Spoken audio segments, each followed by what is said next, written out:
Howdy, howdy, howdy. Welcome back to SciTrek, your Hello. sci-fi TV and movie channel. Yes, indeed, folks. Welcome on back to the Wasteland. This is Greg the Ghoul here with my human companion, Harris, and our erstwhile newbie, well, maybe not so newbie anymore, Sarah. Yeah. Glad to have Yeah, you it all. turns out I was just supposed to be here for... I was stuck for some reason. I New don't to know why. Fallout, but then again, we're not talking about Fallout today. Yeah. So, yeah, good to see you guys. Good to see you guys. What the fuck is with PLURIBUS? What is this show? What is this show? No, hi, how are you? Awesome. No catching up. What the fuck? Okay, I got through episode 5.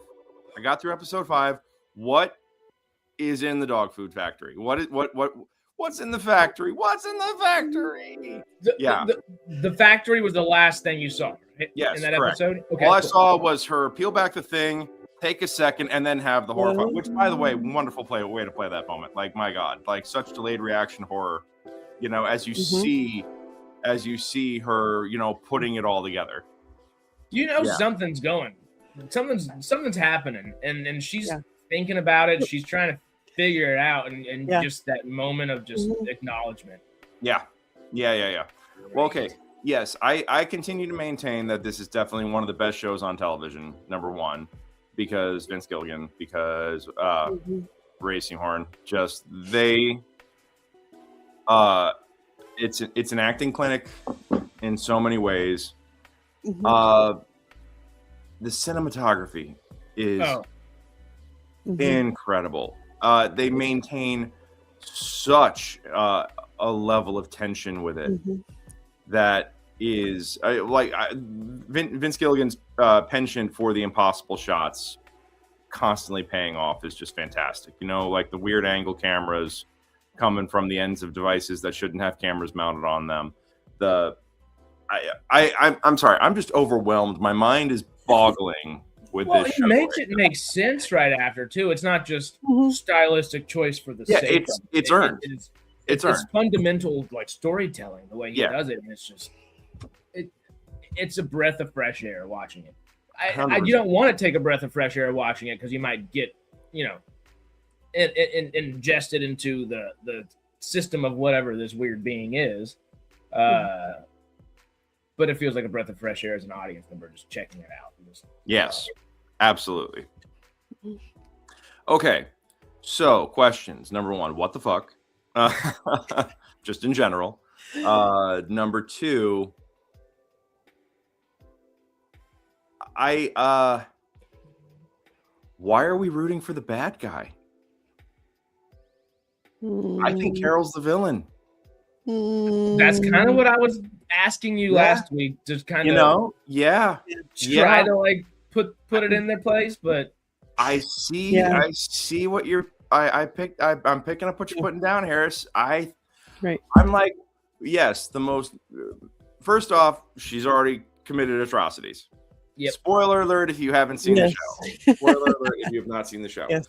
But yes, she's already committed atrocities. Right. Okay, well, the first time she didn't know that would happen, though. No, but the second time she fucking knew better and should have. Yeah. You know, like. But she was drunk. Always her emotions just always a good excuse, you know. Yeah, but when I do it into when somebody else does it, it's exactly. Just an afternoon. You know, a little day drinking. Yeah. I have so many thoughts on this show. What is the dynamic? Just before we get too bogged down, just while like Sarah and I can kind of try to go episodic, just remembering, because you'll be able to kind of help jog our memory of what happens in particular episodes, like 3, 4, 5, of course. Yeah. What'd you think about Air Force One and the meeting on Air Force One? I thought that was okay. I thought having Air Force One was hilarious. I thought that was a great choice. I thought naturally a narcissist would grab that up. Sociopathic. Yeah, a little bit. I think I thought that was like a great choice and a great set piece. And the meeting made Did it remotely go as you thought it would? Not at all. It did not go at all as I thought it would, number one, but it went logically. Yeah. Yep, you understand the logic as to why it's like, what are you talking about? You know, I think I was first off the after idea watching that the only 12 or 13 people who are immune from this are all the ones with the perfect skill set to fix this whole scenario. That is entirely a Hollywood invention. Yeah. So the fact that they went, they're just people, you know, that tracks so hard. The idea that the vast majority of them don't want to do anything about it and they just want to join the hive themselves, that also makes sense because their situation has got to be pretty hopeless right now, you know. I feel like it's really smart storytelling about how a zombie apocalypse would really play out. Because within the groups of survivors, you'd have a bunch of folks going like, well, you know, but the zombies have a point, you know? And it's like... The zombies have a point. Do they? You sure? Are you sure? Are you sure?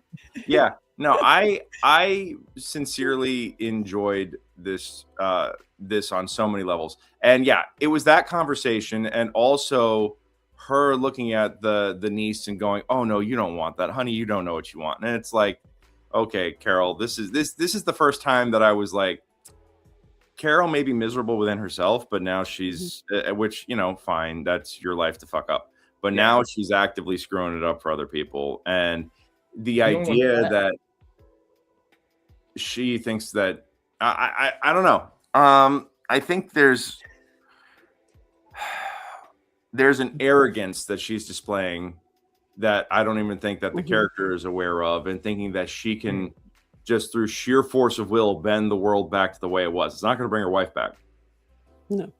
You know, I mean, she can ruin this collective happiness for everybody else, or this collective, I wouldn't even call it happiness, I'd call it contentment.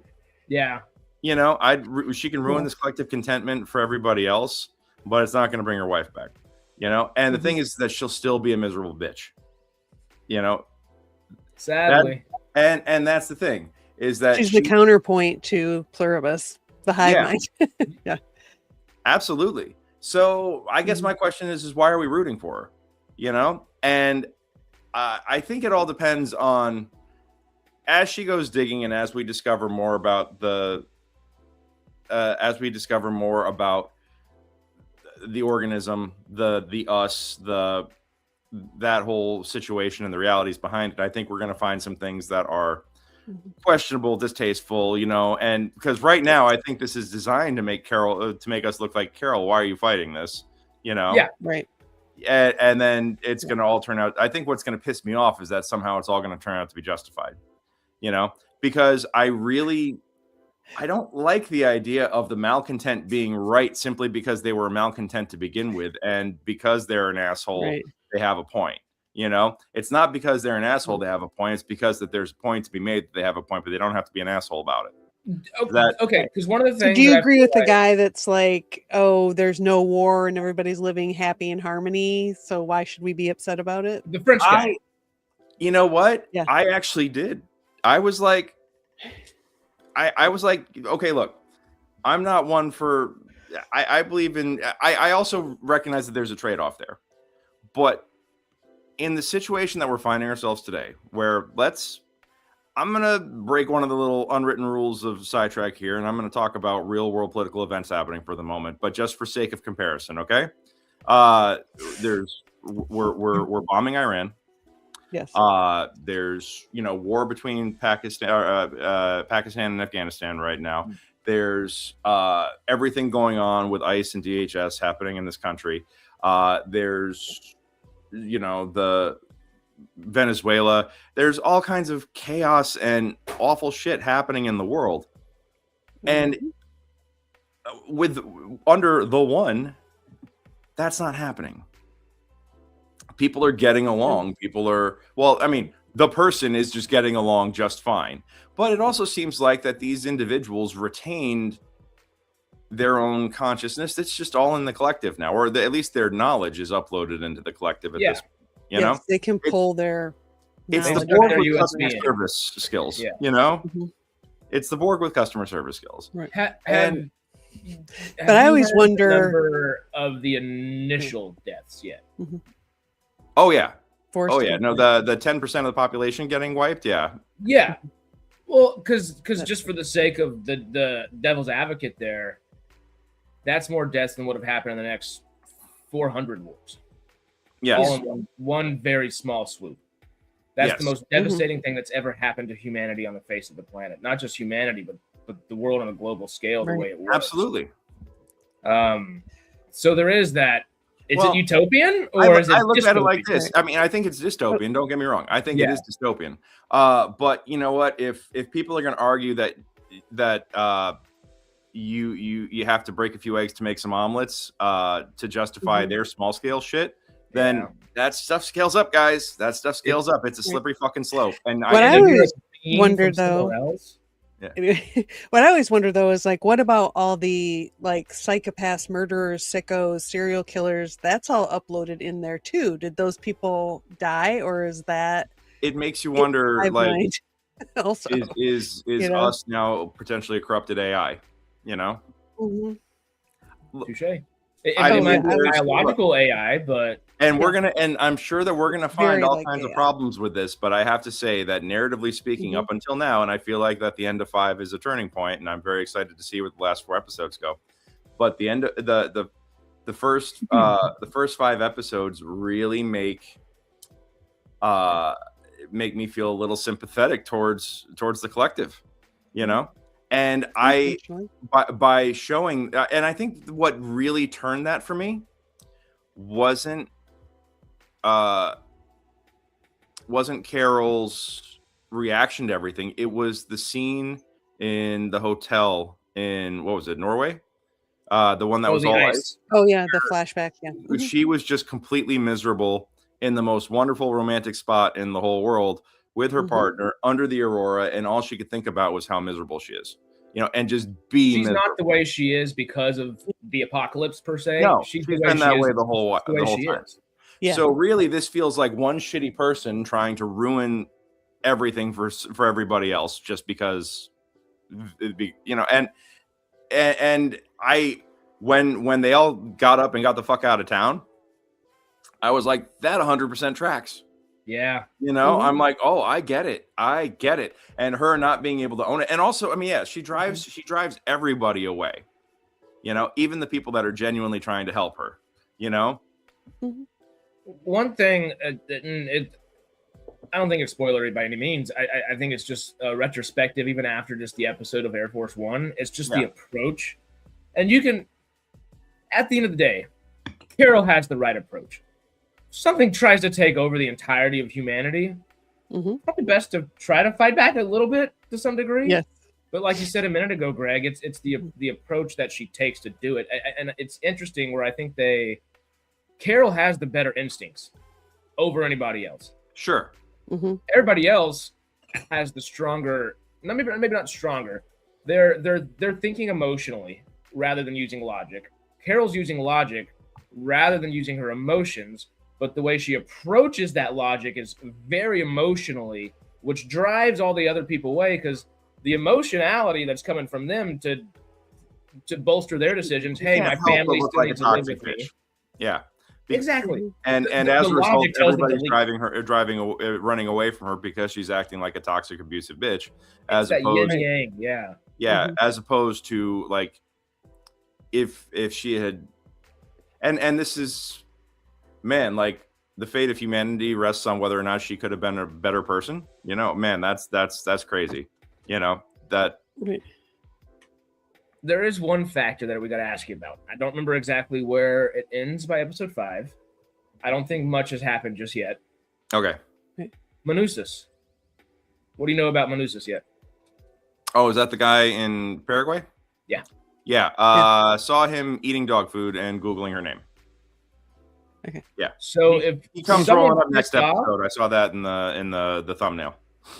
if someone's pissed off at the hive, doesn't trust it, aka Carol, Yeah.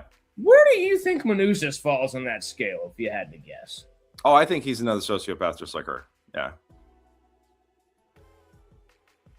I do find it interesting because, like, technically, they have sociopathic behavior, like you and Stanley Yes. pointed out. I don't know about psychopathic, but No. sociopathic. I think they are antisocial. Yes. Yeah.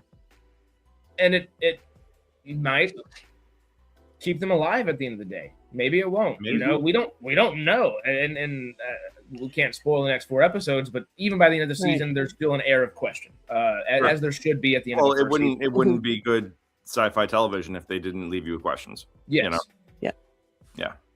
And the questions are just so, especially with those two at the front. I'm excited for the next couple episodes for you to dive into Manusis, because this is like pre-Manusis, and then the next podcast is going to be Manusis podcast, and we're very excited about that. All right, I'm very, very excited for that.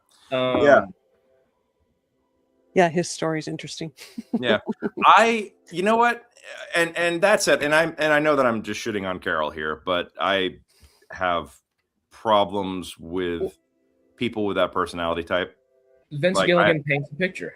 Vince Gilligan paints a really great picture and has a deeply flawed protagonist for you to get behind, and who's your point of view character throughout this whole thing. That is a fascinating perspective to take in a situation like this, you know, where everybody's just trying to help. Why are you being such a bitch? You know, like, you know, and why are you being so mistrustful? You know, they just want they just want to see you be okay. And ultimately it's, and you know what?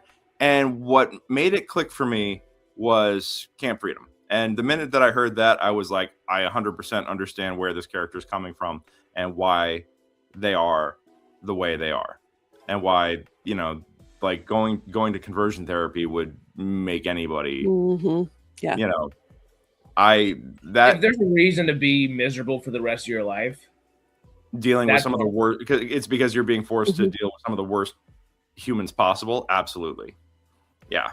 Right. And then how that affects your relationship with your family, who put you in that situation. And people, and makes you mistrustful of everybody around you. Like, it's like the minute that went through, I was like, oh, that tracks. Yeah, that, okay. There it is, you know? It's those instincts Carol have. They're making a lot more sense now. Yes. At that point, it's like, oh, okay.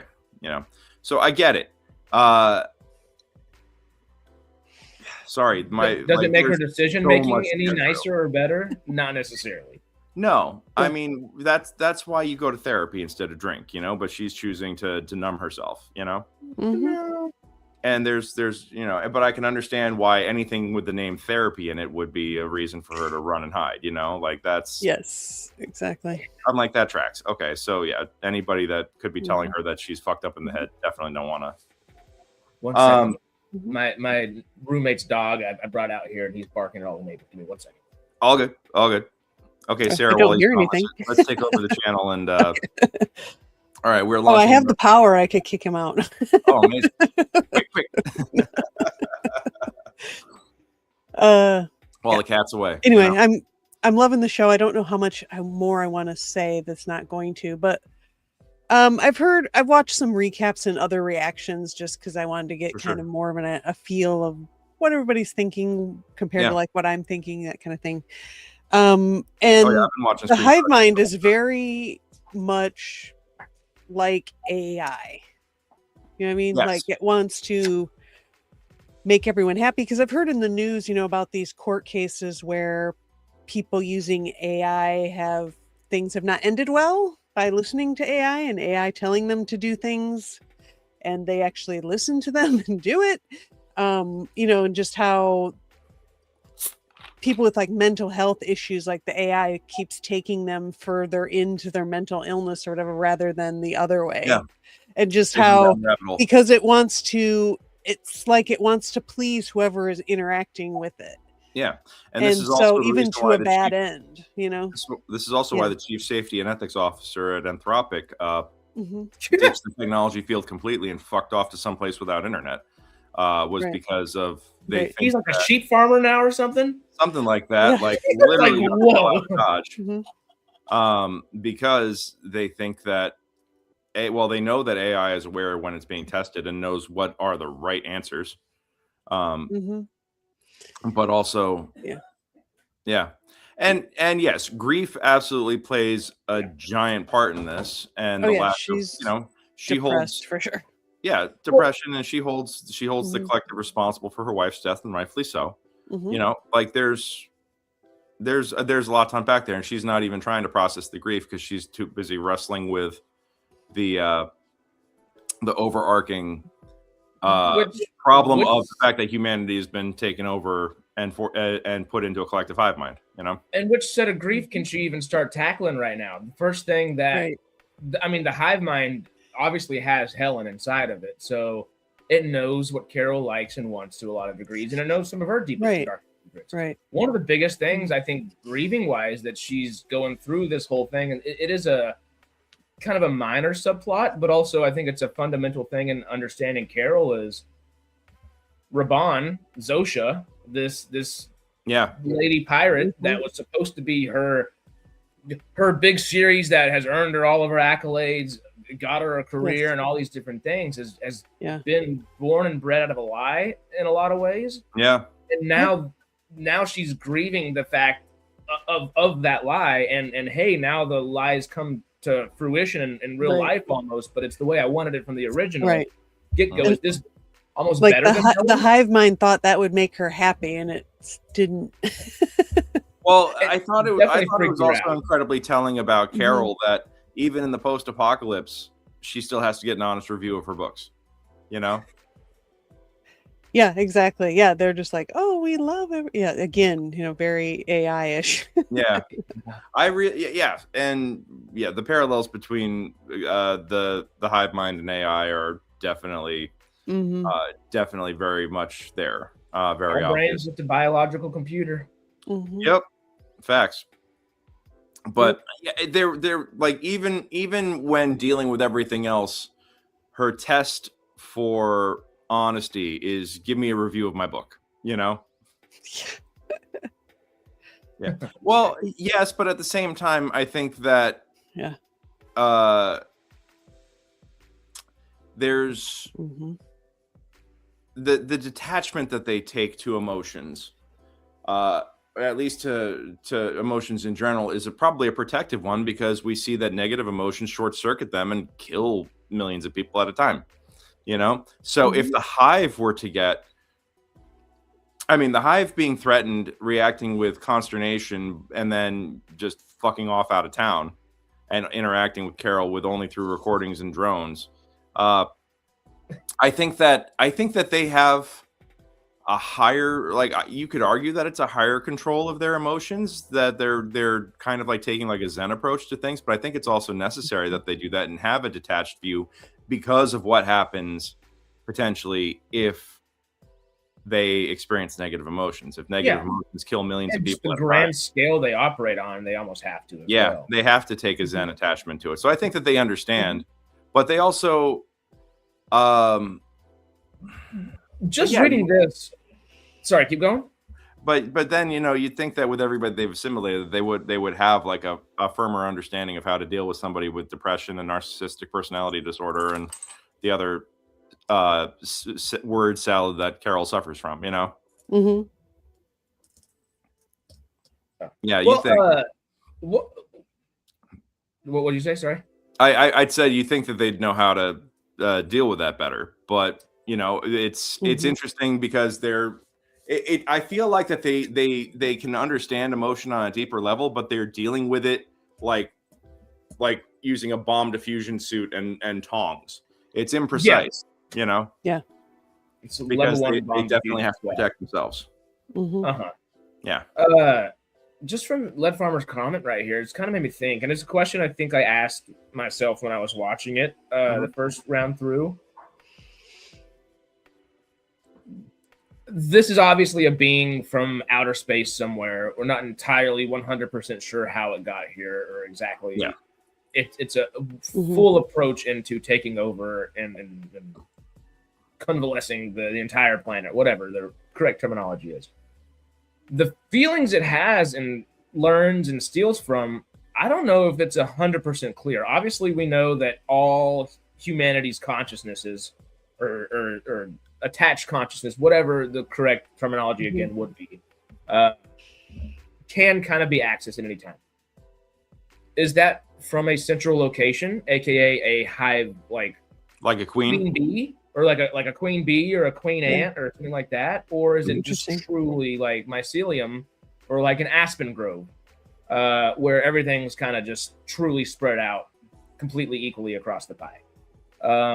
Because that's a great question.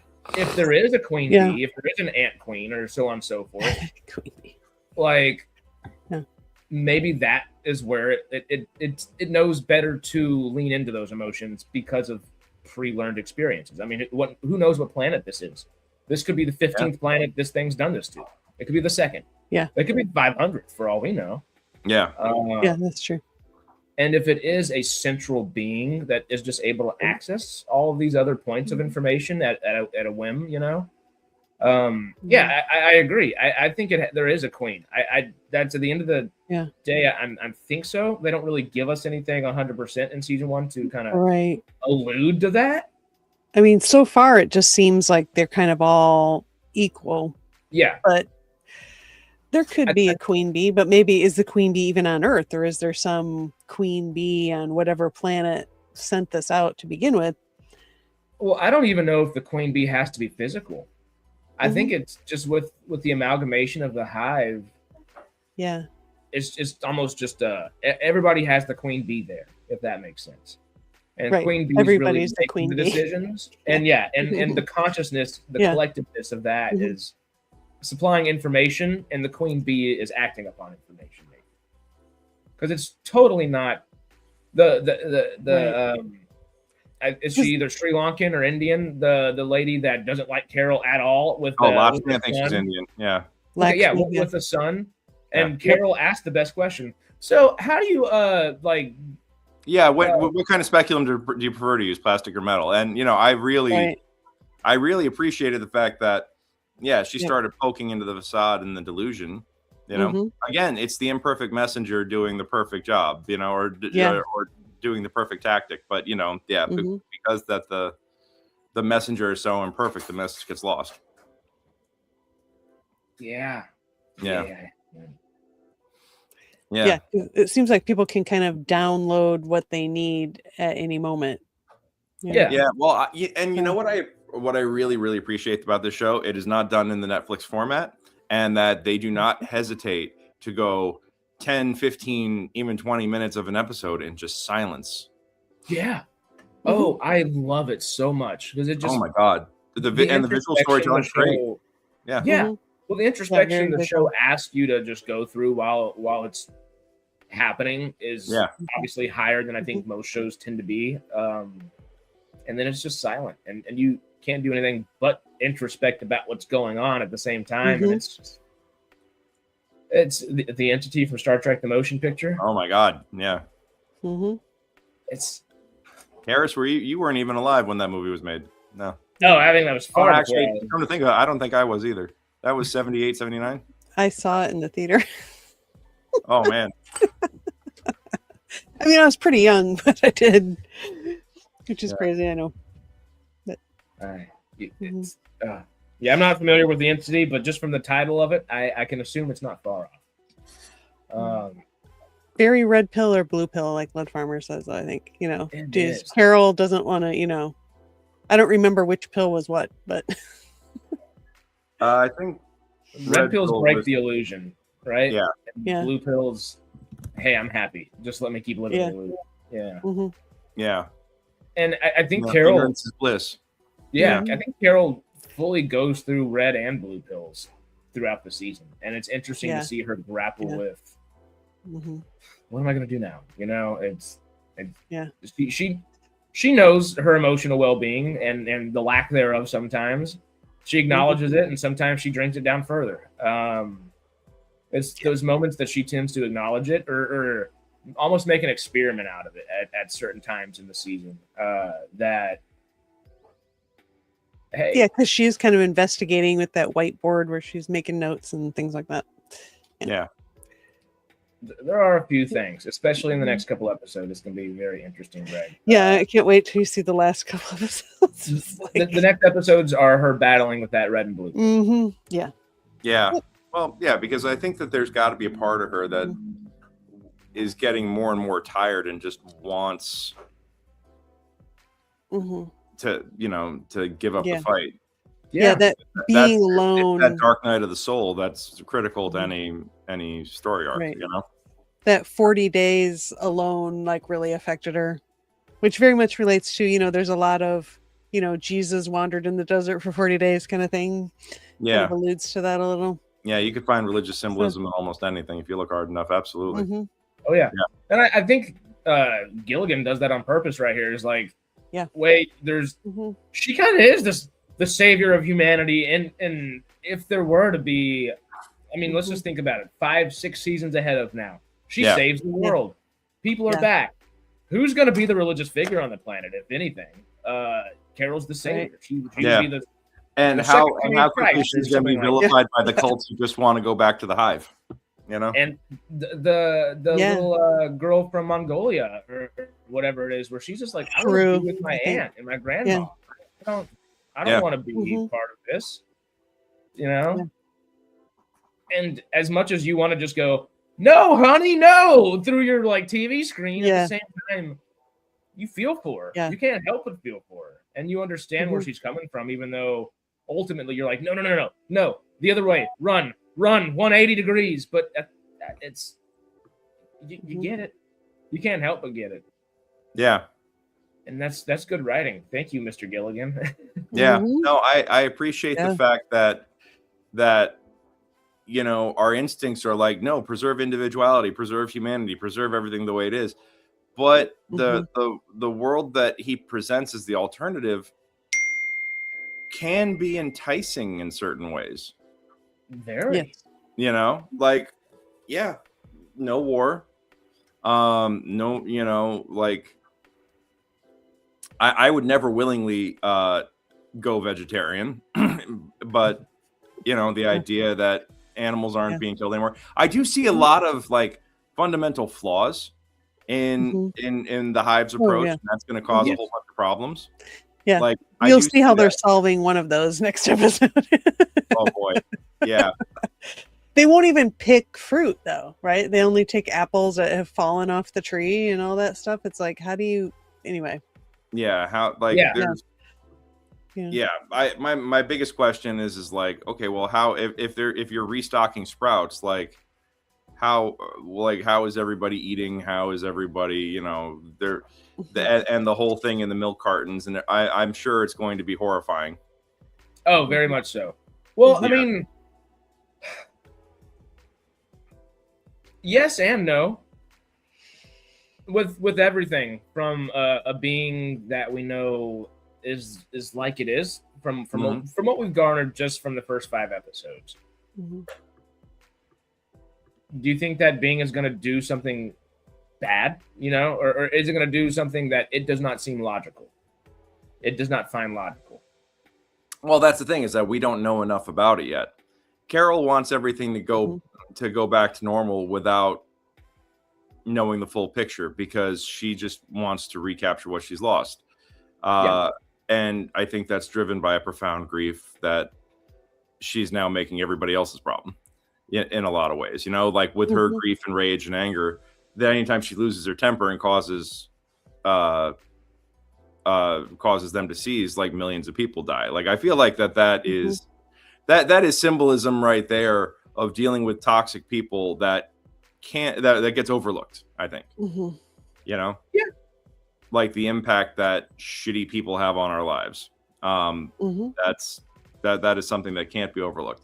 And there's something perfectly Vince Gilligan, perfectly Breaking Bad, perfectly fucked up about having this person be the protagonist. Yes. While you're saying all that, obviously we do get a little bit of Manusa's point of view, not a whole bunch necessarily, but we do just cut back to him for a moment or two here and there. Would y'all have wanted more perspective? And even want more perspective going forward the next couple episodes from other characters? Do you think that's important, or is it a stronger story because it focuses on one main point of view truly, and then utilizes those other folks on the planet that are left to introduce things to conflict with that point of view throughout the story. I like it being focused on Carol. Yeah, more like, do you like that there is one main story to focus on, one main idea to focus on, even if you're kind of Manusis and Carol have similar approaches in a lot of ways, but every time one of these other people that is left on the planet talks to them, they get another opinion and they kind of get context from that and kind of start thinking about it, and they're like, well, maybe I should listen to this opinion a little bit more. Or would you rather have different characters? Like, would you rather in season 2 or something jump more to the French guy for an episode? Or I really am enjoying this journey. I think that they're handling it right, because part of her journey is a profound isolation, and that's also putting the audience in an isolation to experience that with her. So I think giving the other perspectives of the other characters too much of that ruins that isolation. Agreed. I agree. Yeah. So, yeah, because if all you have is this smiling hotel concierge AI that is talking to you, and that's the only that there's a lot of frustration there. And then I really, really loved how everything that played out with the truth serum, and then going to trying to get Sosha to spill how to break the hive, and then how the hive handled that and then reacted immediately. I'm like, oh god, all of this tracks, and I actually laughed out loud at the recorded message the first time I heard it. I was like, yep, yeah, that was great. I was just thinking of that stupid recorded message. You get so sick of hearing it. Yep.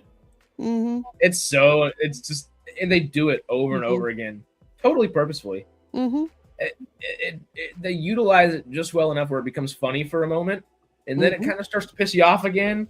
Yep. And then it's a little bit funny again, and it just right. Yep. Yeah. Yep. They should have an option with AI-based support after the issues described asking you.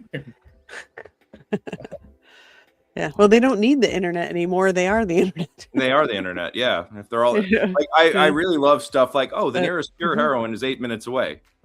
It's on its way here. Just like little things like that. Which is why I think that I actually think it's more mycelium based, just due to the reaction time, as opposed to them, the queen dictating stuff. Also, I feel like it is a collective consciousness than Borg Queen. Like a true collective without, like a decentralized collective consciousness. Yeah. So there is no actual like. That's my theory. Okay, I'm with you there. I think there's got to be an essence of a leadership role within the hive mind somewhere for the information to funnel to. I just don't know what that is just yet.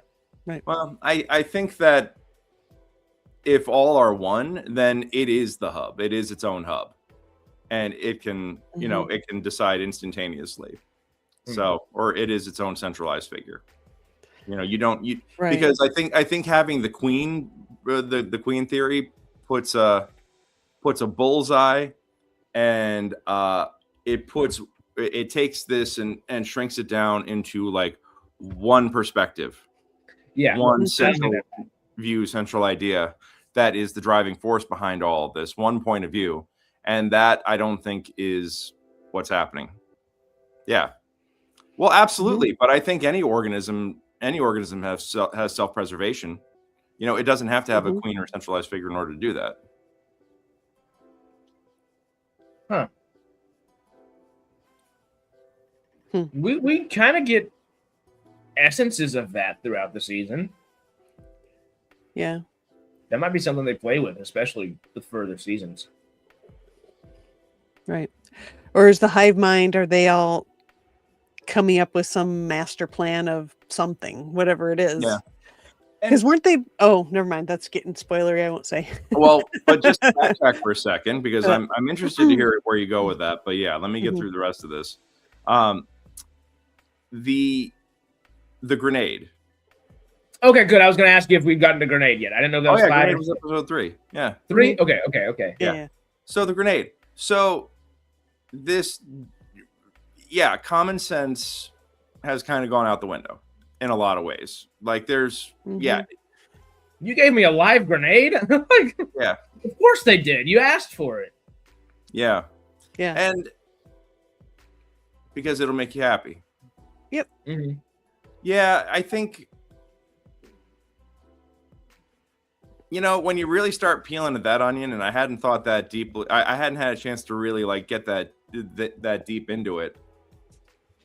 Not recognizing that giving her a grenade is a terrible idea tells me that we have been overwritten by something that understands the abstract but doesn't actually have a fundamental understanding of the destructiveness of humanity. Exactly. Yeah. Believe me, they put a point on that by the end of the season. I was like, how do we say this? Okay. So, all right, Greg, so don't read anything maybe I'm becoming less and less Don't of read a the comments. Don't read the comments. fanboy of the collective here. If we're waiting on instructions from the home planet for extraterrestrial intelligence here, Even if that were the case, would it not be the same collective? Well, it would be, but yeah, at one point it took all the data and downloaded everything and has like the names and memories and everything of the people, but then not understanding sarcasm is a big deal. Yeah, in a big way. In a big way. Not understanding sarcasm is huge. Not understanding the threat a grenade presents is huge. Enough to be like, well, she understood enough to be like once it was pulled and activated, like, oh, we need to run. That understood that. Yeah. But yeah, the idea that giving that device to a person like Carol is a terrible fucking idea. Right. And she didn't even think it was real. That's why she pulled the pin on it. Yeah. She was like, you gave me a live grenade. She was like, surprised. Yeah. But they actually did. Yeah. Yeah. So I don't know. It's fascinating. I really want to I really want to tug on that thread more. And thanks, Led. It sounds like that gets developed a little bit further. Yeah. Yeah. So they get into that in later episodes, David. A bit, or they touch on it. We'll say. I think we'll get more of that next season. The first episode, David, there's not really a signal. This thing is literally it's like an airborne virus would be the easiest way. Right. Well, I think between the members of the hive. Yeah. I mean, initially it's like we created the virus from a signal we got from space, which what was a DNA sequence or whatever it was, and they made it. Yeah. Which, hey, scientists, if y'all ever get a protein sequence in space, don't do it. Right. Yeah. I mean, they were trying to keep it contained, but no, that never works. That never fucking works. Never works. Nope. Yeah. When we have the ability to test things outside of our solar system, like outside of Milky Way, then maybe try some cool stuff. But yeah, go test Milky Way, please. Go test this on somebody else's planet first, So yeah. Boss must have a reason calculated, like us have. Yeah. There's. Yeah. And yes, no. Having the football that's going to come back. Having the football that's going to come back, and because this is getting to be set up to be the Chekhov's gun. This is Schrodinger's nuke here. We have Chekhov's nuke happening. They've mentioned nuclear weapons too many times at this point. So wait. Is Pluribus a prequel to Fallout? Is this the prequel to the Great War? I was about to ask the question, how do you save humanity without destroying it in a certain way? At this point, if everybody's already... Well, what happens if you try to unplug somebody? Do they get unplugged or they just drop dead? Because it sounds like the brains have all been overwritten. We'll wait till you see the end. That's kind of a question. Yeah. We'll see how that goes. And it's a question we're still asking. We might have an inkling to an answer, but we don't have an answer. That's one of the core questions of the whole series at this point is, what what happens when you unplug somebody. Like that should be that's a major question that needs to be hanging over the season finale for people to come back. So yeah.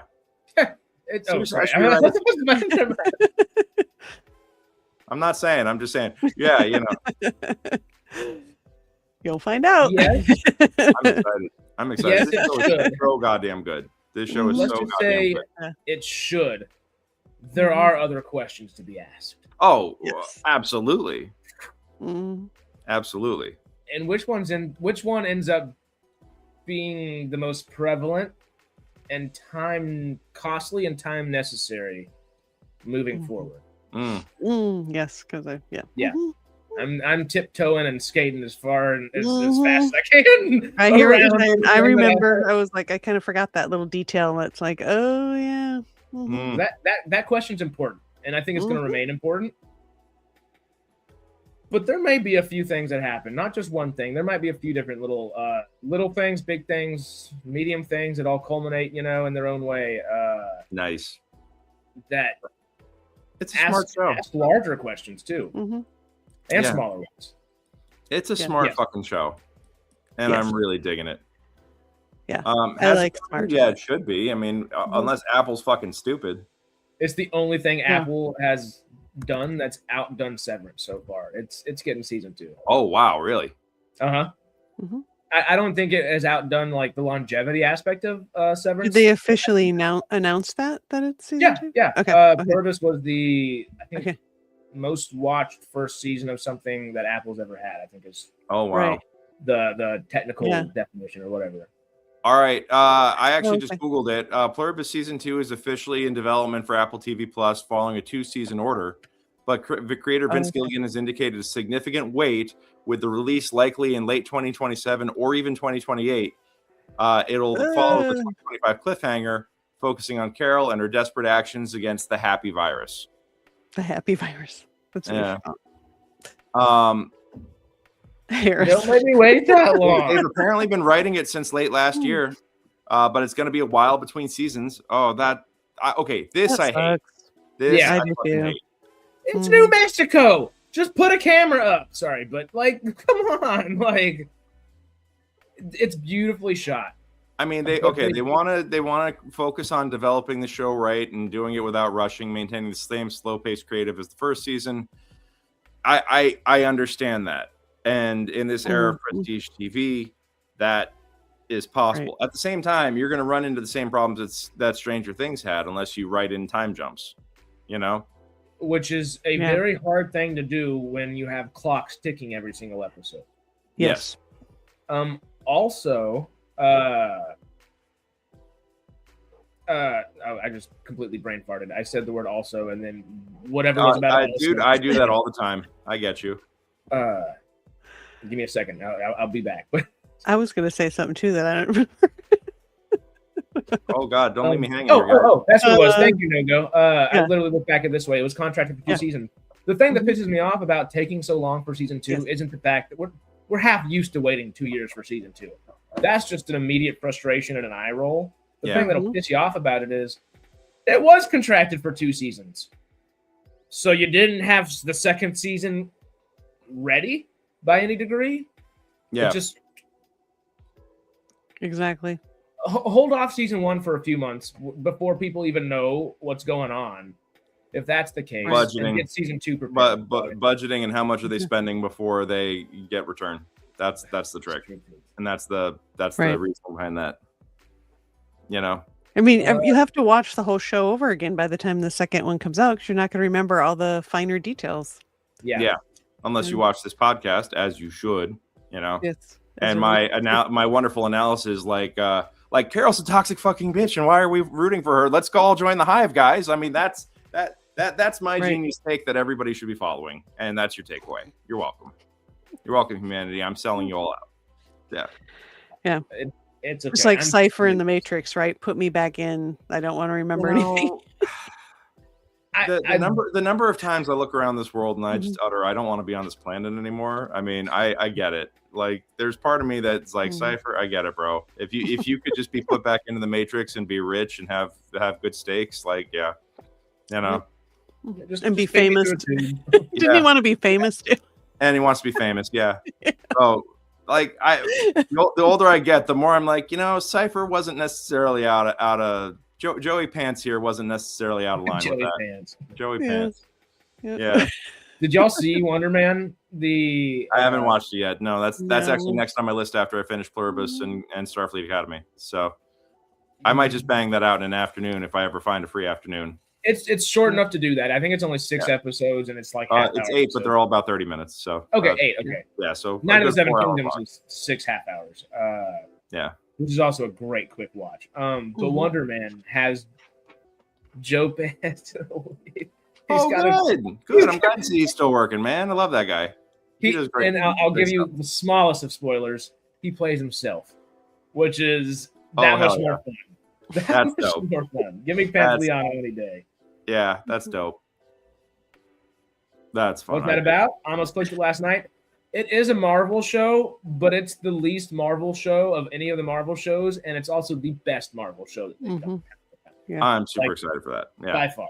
To hear that coming from you guys, yes. And I've been angry at Marvel for the last couple of years, too. I was not a Deadpool Wolverine person. Thunderbolts and Fantastic. I like Fantastic Four. I didn't love it, but Thunderbolts I really enjoyed. It's good.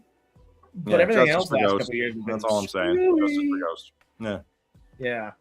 Or Taskmaster. Justice for Taskmaster. Yeah. Taskmaster got robbed. So yeah. Taskmaster deserved to be robbed. Not the actress. Not cut. There was more scenes for the actress. No, look, if they eliminate one of the most potentially interesting storylines in the whole thing about rehumanizing a person who had been stripped of their humanity, and making that also the endearing comic relief, that's a movie that could use more endearing comic relief, especially because it's basically a movie about mental health. Yeah. Yeah. It was an interesting concept, though, to go there instead of it just being the traditional whatever. Like big fucking kaiju fight, like it almost was. Yeah. By the way, my buddy Jared, who said he'll be on the pod in 2 weeks, so that's confirmed. We're gonna make that happen. The guy who designed the Death Claws also worked on did the designs for the rumored U.S. Agent Hulk that was supposed to be the alternate ending of the original ending of the movie that they changed because not Civil War, New World Order came out. Yeah. Yeah. Well, it sounded interesting. Yeah. So, God, it was so I'm glad it didn't just evolve into another Hulk fight or kaiju fight. That was important. Thunderbolts actually delivered some shocking gasps in moments that I really appreciated. And did things and went places that Marvel movies don't normally do. Yeah. What's his name? Pullman. The yes. Lewis Pullman. Lewis Bill Pullman. Yeah. Bill Pullman's son, what's the son's name? Yeah. I loved Stephen Yeun. I was like, Stephen Yeun's an interesting choice for Sentry. But I love Stephen Yeun, and he's a damn good performer, and he'll do well. Mm-hmm. I wasn't as convinced Lewis Pullman was going to do as well. I'm excited for everything Lewis Pullman ever does again. Yeah. No, crushed it. Crushed it. Went from like, love you, baby. See you later. Bob with his meth chicken. Yes. To the void that is like actually the range. The range required to actually pull that roll off. The range is incredible, and he nailed it. Cold, just fucking nailed it all the way through, and with like the simplest of choices. So. Yep. Yeah, really though. It's like the depth of the performance and just changing it with just an intention behind the eyes, going from like helpless little boy to like the void. Yeah. I don't know how else to describe it besides just literally a void of emotion, a void of everything, and even whenever the character is completely like blacked out, like completely the voided out, and it almost looks just like the emptiness of space. You almost have emotion just from like it's almost a Mandalorian performance at that point because he has to do a physicality with just what he's actually portraying in the moment, and it's excellently done. Yeah. Put Lewis Pullman in season 2 of Pluribus, someone, please. Please. Oh, he'd be fantastic. He'd be utterly fantastic. Mhm. Oh, Have him shit. be Reyes Seahorn's like long lost little brother or something. Mhm.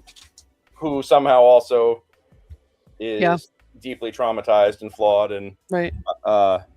Is he part of the hive mind though? Is he the only thing that is he the character that makes Carol want to go back towards the hive mind maybe? Or lean into the thought of it? I don't know. Carol wanting the world to just go back the way it was. What she's deeply saying, what she's saying at depth is, "Give me my wife back." Yeah. You know, and part of me, and it's just like, honey, that ain't happening. Right. And that's the greatest tragedy of the whole damn thing, is that no matter what she does, she's still not getting Helen back.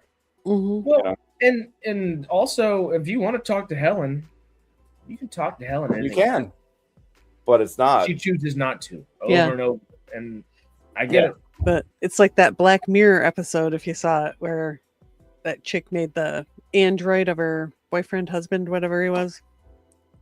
It was one of like the first season of it. It's like a while ago, but wasn't that Christiana Milioti? What's her name? Chris Penguin actress. Milioti, whatever. Her name I is. don't remember. Brunette, long dark hair from the Penguin. Yeah, TV she did, show. but I can't really picture her face. It's been like a long time ago I watched that episode, so I don't remember. I just remember the guy. I forget his name. He's the son of that other actor that played Mad Eye Moody. Oh, Domhnall Gleeson. Yeah. Mm-hmm. And Brendan Gleeson as Mad Eye Moody, of course. Yep. Yeah. Can we put Brendan Gleeson in? Actually, we could put Domhnall Gleeson in season 2 of Pluribus as well, because he has done Ex Machina before, and that was not dissimilar, but that's the AI version of kind of all this. Yep. Kristen Milioti. Not Haley Atwell. From the Penguin, not Marvel. I mean, I'll just look up. Yeah, you're looking at Christina Milioti or Christine Milioti. Are we getting more of that? I thought that show was really good. The Penguin. Almost kind of forgot about it. That's a great question. Mm-hmm. I don't know if any of us are going to have the answer anytime soon. I still have to go and watch Batman, for that matter. It could have been. I don't remember. I guess watching the Batman something to do. Damn, such a ringing endorsement. It is, I think, by far Matt Reeves' worst film. Really? People love it, and I think it's excuse my French, but it's dog shit. It is. It's got some good performances. Mm-hmm. I think it's Robert Pattinson's worst performance as well. I mean, he literally instead of creating a character, he's just like, I'm gonna be Kurt Cobain at night, and it sucks. Like Robert Pattinson's easily one of the best, like most talented performers I get that's living right now. Just the breadths he's willing to go to get a performance is wild. Yeah, I thought it was okay, and I just was like, do we need yet another reboot of Batman? Well, and it might not be 100% origin story, but it is origin where it's early Batman. Like it's early days of being the best. We already had year one with fucking Christian Bale, you know, and they did really well. And it's way better. Yeah. This one is leaning into the detective aspect, and Matt Reeves can do. I mean, we've seen Matt Reeves do some great detective stuff, but he didn't take the time to make a good story for this. You haven't seen it at all? No. Oh, there's one. The whole movie can completely be taken apart with one sentence. Batman doesn't know who the bad guy is the whole time. Oh no, he's got to do his detective work to do it. And I'll give you this hint. Let's see if you can figure it out right now. I won't give you a yes or no, but you'll see my face. A rat with wings. Who's the bad guy? A rat with wings? Who's from Batman lore? Who's the bad guy? I mean, I'm not much of a Batman guy, so you're kind of. Okay. I mean, I know Riddler's in it. We have the Riddler in there. There's the Penguin in there. There's Carmine Falcone in there. There's a few different other people in there. A Catwoman's in there, of course. The Joker is also in a brief scene or two. From those, They got the whole fucking rogues gallery in there. Literally, Yeah. it was just tossing spaghetti at a wall. And as much as I love Paul Dano, it was Paul Dano's weakest performance as well. It was just like, oh yeah, do like a light version of everything else you've done in the last 10 years. I was like, come on. Because he's a powerhouse. Sorry, Tarantino. Dano's a powerhouse. But if you just had to guess from those 4 or 5 names, a rat with wings, what would you go towards there? Penguin. A rat with wings, because penguin is I won't just never mind. Well, stop there. Yeah. It's the weakest script Matt Reeves has ever written, and it hurts my soul. It hurts my soul. It's the one superhero movie I literally just can't like fathom from there's a lot that have just aggravated me the last 5 years, I guess. Yeah, I'm feeling like you might be a little mad at this thing. Because it's Matt Reeves. Yeah. Matt Reeves is the best. He's the man. And it was just such... What's other stuff he's done? He finished off the most recently, the things that are familiar are just the Planet of the Apes films. Which, excellent. Excellent. There's better detective work in there than there is in the Batman. I think he might have been a producer on the first one. He didn't direct the first one, but he did direct the final 2 and helped. Oh, Catwoman. With a rat, Catwoman being the villain makes sense to me. Yeah. With wings. Penguins and cats don't fly. I know I'm giving you very little context. I'm trying to do so on purpose. I'm really like... I saw the movie and I don't get what he's trying to... Oh, Falcone. It's been a long time.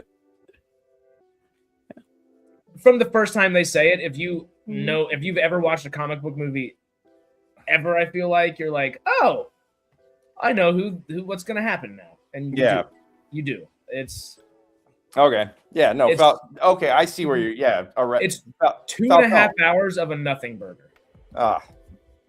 With one really cool flood and a few great Colin Farrell scenes as Penguin. That's a lot. Yeah. It has moments, but it's a little too long too. In places, yeah. It's 40 minutes too long. Yeah. Yeah. That's a lot. Yeah. And if you need me to sit down and tell you where those 40 minutes could be cut out, I got you. Not today. Literally. Fire up the OnlyFans. Here you go. Start shaking, because you've already done more detective work than Batman did in that movie. That's right. Yeah. I just opened up Wikipedia and looked at the cast list, and I was like, oh, all right. Oh, there you go. It's the meme real quick. Leo meme real fast.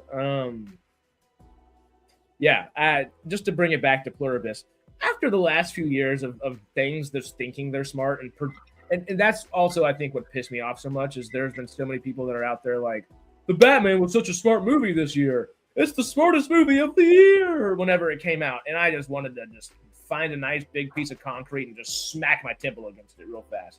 Sorry, it might be a little graphic, but it hurt my soul. Pluribus is something that is beautifully intelligent. Yes. It was masterfully it has an emotional intelligence to it.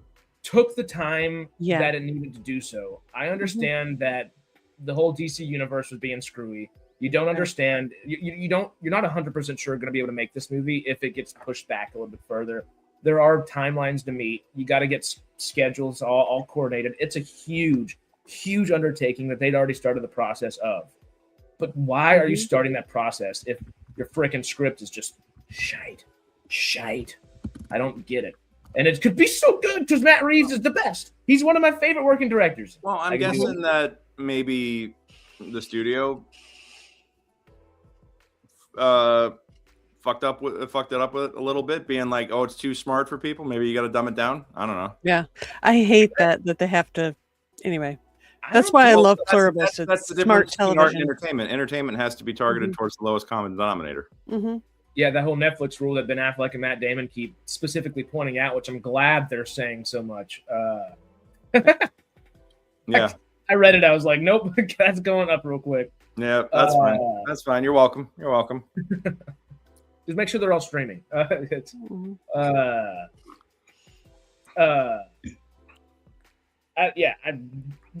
was. There's too many things that could have been done with just a little bit more precision, and I'm not convinced the studio did a whole bunch right then, because which studio? Was it Time Warner and Walter Hamada, or was it James Gunn? Was it Zaslav? Like, what aspect of what? Well, actually, that chaos right there indicates to like just that chaos right there indicates that either this was done with no oversight or too much oversight. Yeah, and I think that's one or the other. And I have a feeling it's not too much oversight, because it was an Elseworlds project that they knew was not going to be part of their main line of anything that they're working. Which, in that case, why the fuck are they doing that? But that's because it's probably licensing.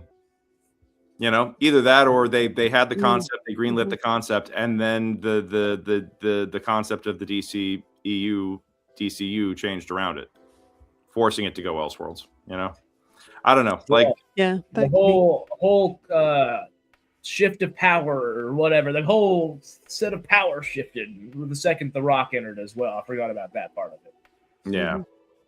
Talk about banging my head against some concrete.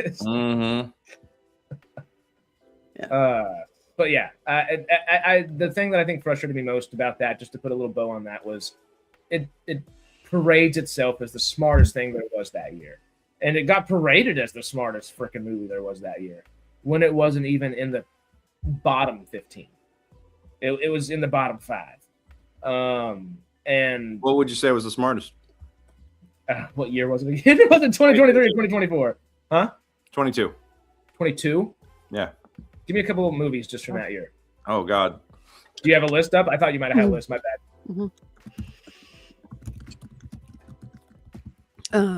That was all right. Best movies of 2022: The Aviary, The Mission, What Remains, The Last Manhunt, Butcher's Crossing. Oh, you know what? This is I did get a little list up right here. Moonfall is as smart as the Batman is. Oh, Everything Everywhere All at Once.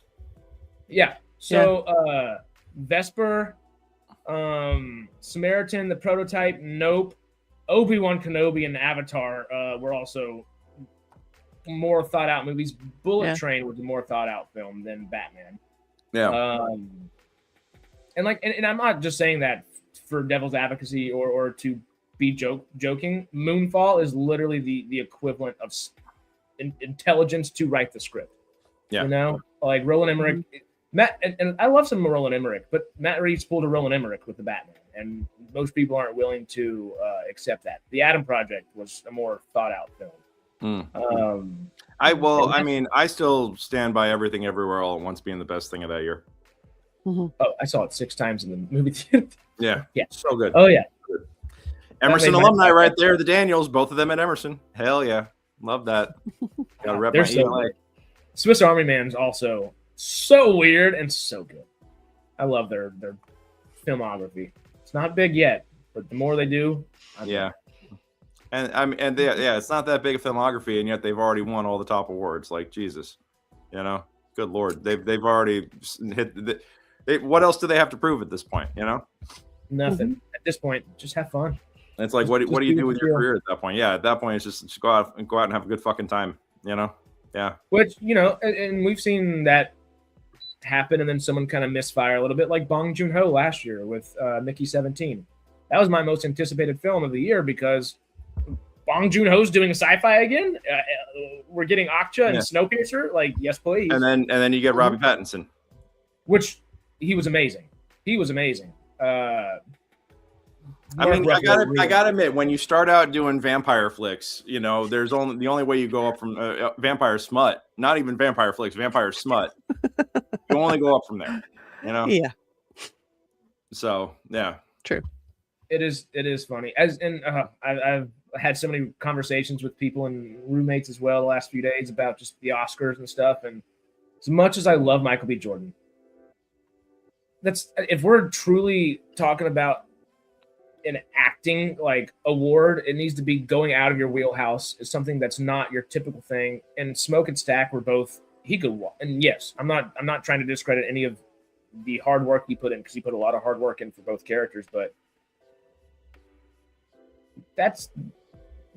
they're both that type of character he's used to playing, and he can jump on the screen and just do the legwork is not that much. They're keeping better versions of it straight when you're playing both the roles against yourself. That is difficult. There's two better examples of it within the last year alone. Robert Pattinson and Mickey 17, even though the movie was not as good as Sinners. Sinners was a superior film. Mm-hmm. Robert Pattinson's performance was easily a more acting award-worthy performance rather than just an ability to hop out and just play that role.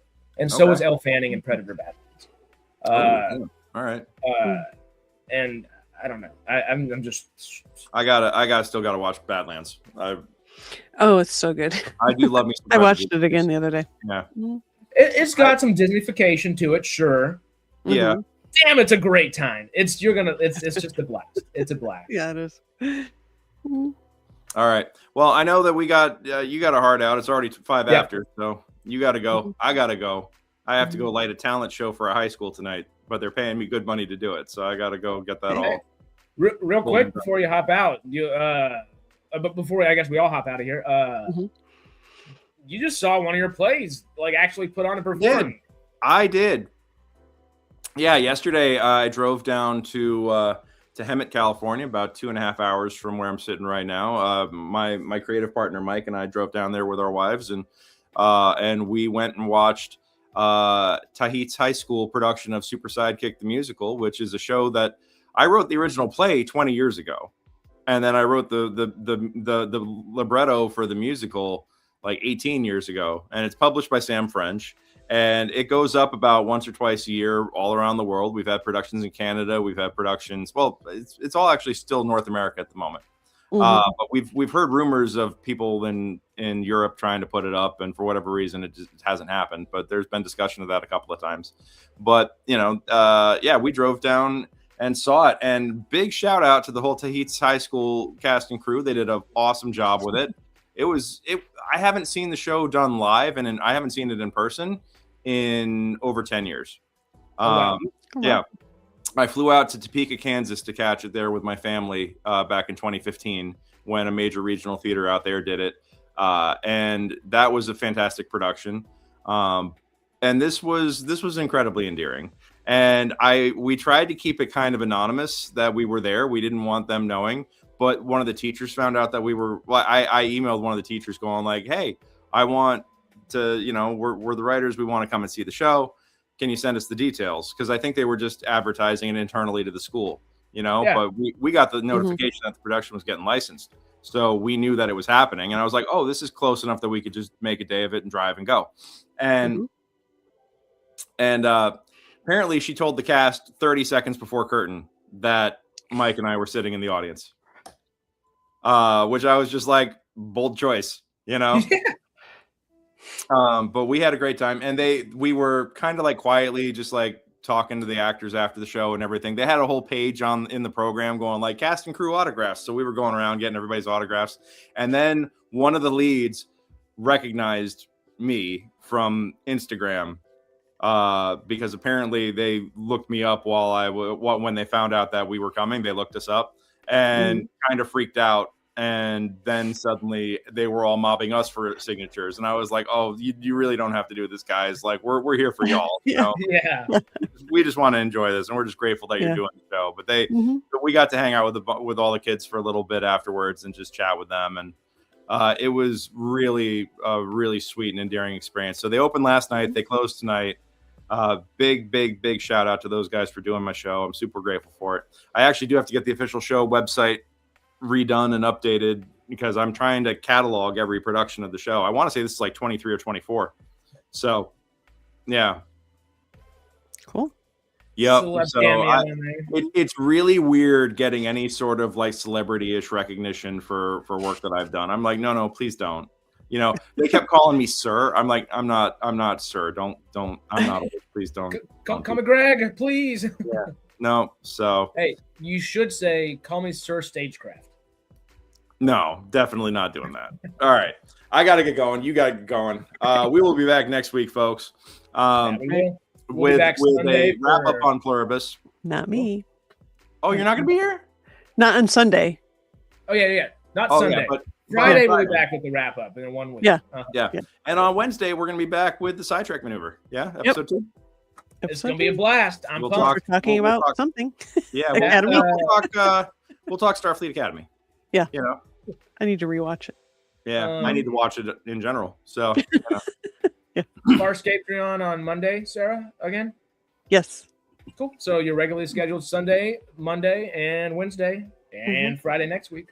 Yeah. We'll see y'all. In the meantime, I know I just put this up, and Greg was talking about it. So check Greg out there. Sarah, is there anything we can get people to go check out? Hopefully I'm working on stuff. I haven't posted anything in a while, but I'm working on my Space Above and Beyond. I'm still working on like the pilot episode. oh, amazing. But I'll get it eventually. I'm still pumped for all. Awesome. Yeah. Yep.